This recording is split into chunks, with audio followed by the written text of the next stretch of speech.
In the meantime, former representative and now fugitive Zaldi Ko was reported spotted in Sweden. Although his Philippine passport has already been canceled, DILG confirmed he still has a foreign passport. With that, the government is eyeing to have it red flagged as quickly as possible. Meanwhile, Atong Ang is still at large, but DILG Secretary Rimulya has something to say about Ang's world getting smaller, as Ryan Lisigas details in this report.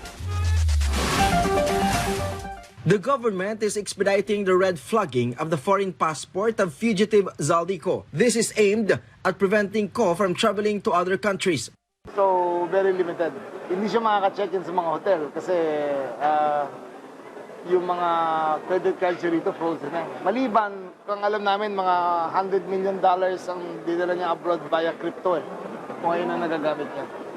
Criminal talaga. Marunong talaga sa krimen. Based on the latest information, Ko was reportedly spotted in Stockholm, Sweden on January 15. According to DILG Secretary Junvik Rimulya, the Philippines will coordinate with Sweden regarding the possible location of the former lawmaker who has a warrant of arrest over the flood control anomaly. At present, only Ko's Philippine passport has been cancelled. Rimulya believes that Ko is still in Portugal at this time.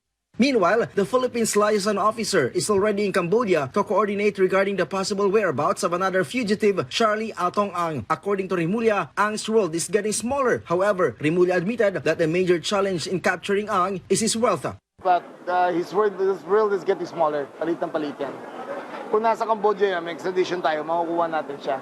Ang problema na naman, napakadaming salapi niyan. Diba? Pero hindi posible lahat yan. Si Tevez, napakaraming salapi, pero nakuha pa rin natin sa Timor-Leste.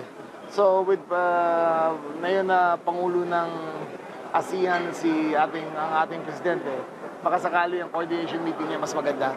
In past 20 days, the PNP has raided a total of 18 sites linked to the possible whereabouts of Ang. Ryan Lisigas from the National TV Network for a new and better Philippines.